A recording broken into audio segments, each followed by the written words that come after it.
So you live in a black neighborhood? Yeah, I do. Okay, what brought you to that black neighborhood? I just went there and there was a mosque there. So You said it's a mosque. You're Muslim? yeah, I am. Yeah, Okay, Sunni or Shia? Sunni. Sunni. I was raised Muslim. Okay, Oh wow. so you have a black boyfriend, I take it. No, I don't. No. Okay, good. We don't want you to have a black boyfriend Oh, why? because you are taking an eligible black man away from a black woman who needs to that's build yeah, a but that's strong not black fair. family. Hi. Hello, how are you there? Hello. But that's not fair to say that. No, it's not, because African people suffer the most in the world. And in order for us to repair ourselves, we have to build our family. We have to reconstruct the black family. And we can only do that with a black man, a woman, and child. So, But why? That's not correct. I could, whatever cultural things that you follow as an African, I'm sure a white woman could follow them as well. Like, here's the problem. Yeah. She couldn't, because the white woman benefits from a white privilege that she would never relinquish in order to support the black struggle. Now, for those of you who don't know, that is the great Dr. Umar Johnson, child psychologist, former principal. He's the guy who basically is talking about coming up with the Frederick Douglass Marcus Garvey Academy for Black boys in Delaware that just hasn't come to fruition. It's been in the making for maybe the better part of maybe 10 years now, if I'm not mistaken. We'll give him 7, 8 guys. So one thing about Umar Johnson, that shit was funny as hell, by the way.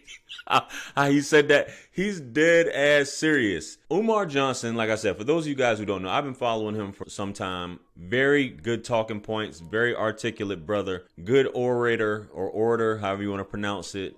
He's definitely a historian, which is something the Duke touched on as well.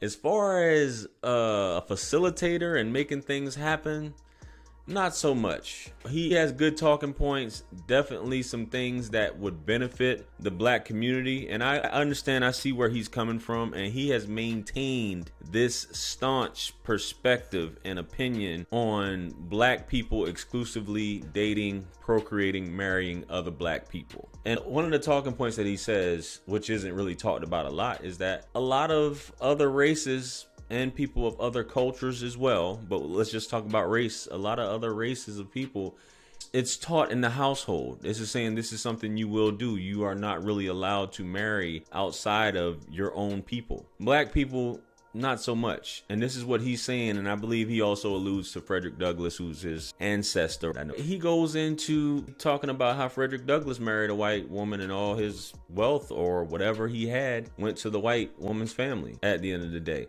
And this is why Umar is saying this as well.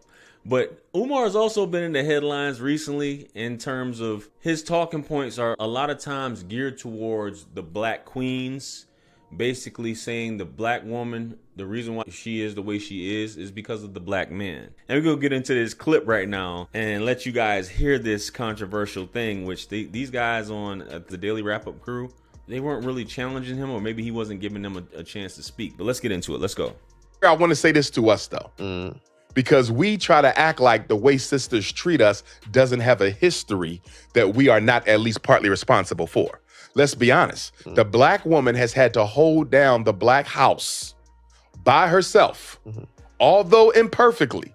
She's had to do it by herself since the mass incarceration of black males began in the 1970s. You understand me? Most of our children are raised by a single mother right now. And it has been that way for about 50 years.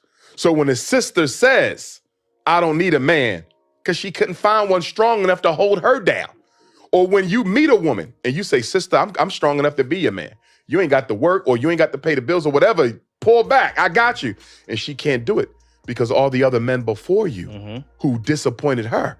So what I'm saying is, black men, we got to be patient with our women because we created that personality. We created that. And then we want to act like we didn't play a role. We have to be held accountable for their poor selection. No, you have to be held accountable. No, you have to be held accountable because they have a poor selection. See, what you're saying, you're selecting a poor mate. And what I'm saying is they don't have much to select one, so of course you're going to end up with a poor mate. And why is she going to end up with a poor mate? Because we as black men are not raising black boys to be the men that our women need. We are not. They out there killing themselves right now. What we doing about it? Unemployed black males, what we doing about it? Pants sagging, weed smoking, what we doing about it? Black men are not raising black boys to be the men our community needs. That is 100% our fault. What I'm saying is she got a right to be angry with us. She got a right to be angry with us. I understand we have not been on our job as black men. If the men are the providers, what have we been providing for our community? I'm not speaking you individually. Yes. Because you may be a damn good father. You may be a damn good father. You may be a damn good father. But guess what? What are we doing for the community? What are we doing for the children who don't have a father? You don't think the black woman got a right to be angry when she's been raising 2/3 of the kids by herself for 50 years? And the minute she raised her voice, we say she's not humble enough? She had to become masculine to survive the rape, the molestation, the domestic abuse. Are you telling me you can't see how we created that? I understand that, but she needs to be If we was more loving selective. our women and taking care of our women, do you think she would be like that? That personality has a history. If she's picking Pookie and Ray Ray instead of You're making her a scapegoat. No, she's picking a scapegoat. No. There's good Can I ask you a quality question? men that they ignore. Why she even got it? Why is there even a Pookie in the selection? You gotta ask her that. No. I'm gonna tell you why there's a Pookie in the selection. Why? Because black men have abandoned black boys and have allowed social media, white media, athletes, and rappers to raise them. That's why she with Pookie. If she would not have a Pookie. If we're going to be men, the first thing we got to do is take responsibility for why our women feel the way they feel. So guys, in that clip, obviously there is definitely a lot to unpack. Umar is basically placing the blame on men at the end of the day. Now, when I talk about things, I always say with our interactions, guys, whatever happens with us, you choose to deal with a thought or an effed up individual or a woman who may not be the best woman. Whatever she does, ultimately, it goes back to you in terms of it being your fault because you are the man. But in this case, Umar, you're just going too far. She doesn't have, why is there a Pookie and Ray Ray in the first place? There's always going to be Pookies in all societies. And I'll just say that because people be like, JR, you always say black people are ghetto, da da da da. There are Pookies in every society. There are low value, low quality men in every society. But for some reason, and this happens in white society too, but more so in black society, where we'll give the woman the excuse of she doesn't have much to pick from. She doesn't have much to pick from. So it's not her fault that she settled for this guy. No, she didn't settle. A woman that's worth her salt, right? A woman who is taking care of herself. Things happen. We get it. But if she chooses a good man in the beginning, right? And this is where fathers do come into play because a woman doesn't know what to look for in a man. But still, the fact that you'll sit down and women are easily influenced by sweet nothings. And Pookie's got a hell of a silver tongue when it comes to talking to these women.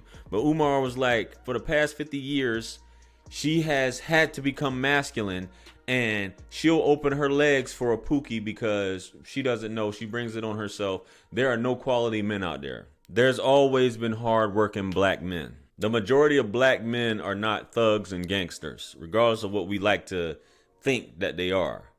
They're not on drugs, thugs, or gangsters. There are some well-to-do black men. There are some upstanding black men. But people aren't making this stuff up, Umar. We're not making this stuff up that when you try to talk to certain women, especially our whole culture, the black community, the black family is in disarray overall. And I know he's saying black men need to step up and be stepdaddies and take care of another man's kids. It takes a village and all this stuff like that.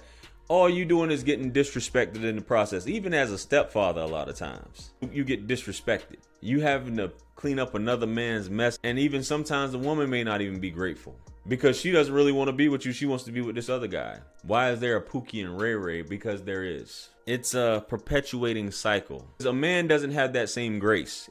Even though we're men at the end of the day, you always say, well, you shouldn't have chose that bitch. You know she was dusty. Women are given grace. It's not her fault she chose. Come on, Umar. And we get it. As much as people call Umar a charlatan and all this stuff like that, I get why he pushes his message to the women because he knows women are the biggest consumers and they're going to listen to this shit. It's not my fault. You can't absolve women of the fuckery and their choices. She didn't know. I didn't know. I've had women tell me that. I've had coaching sessions with women. I didn't know that these type of men existed. I was only raised in this area. I didn't know. That was all I had to choose from. Knowing what the outcome is. Even now, a lot of our women know what the outcome is. It's like a rite of passage to get pregnant and be a single mother and then be a CNA or some shit like that. I'm not calling CNA shit, but just that's what the aspiration is. I don't know, man. I don't know, because this is my life. This is what my aunt subsidized housing. I'm handing down my Section 8 to my daughter. My daughter's gonna hand it down to her daughter, and y'all been living in the same apartment for 40 years, 45 years now. Umar. Man, I'm done talking, man. This is crazy. Let me know what you guys think, though. Comment below. Like, share, comment, and subscribe. Hit me up on Linktree to book a one-on-one with yours truly. Purchase all my books, merch, t-shirts. Helps to support the channel. Follow me on Facebook, Instagram, and TikTok. With that being said, much blessings and abundance. Stick around for the next video that's going to pop up on the screen below. That's where I'm going to see you guys at. This is your favorite everything. This is Wisdom. I'm out of here. Peace. Yeah. 50 Cent. 50. Part 2. Bring it back. Yeah. Can't forget Tony. 50. UK.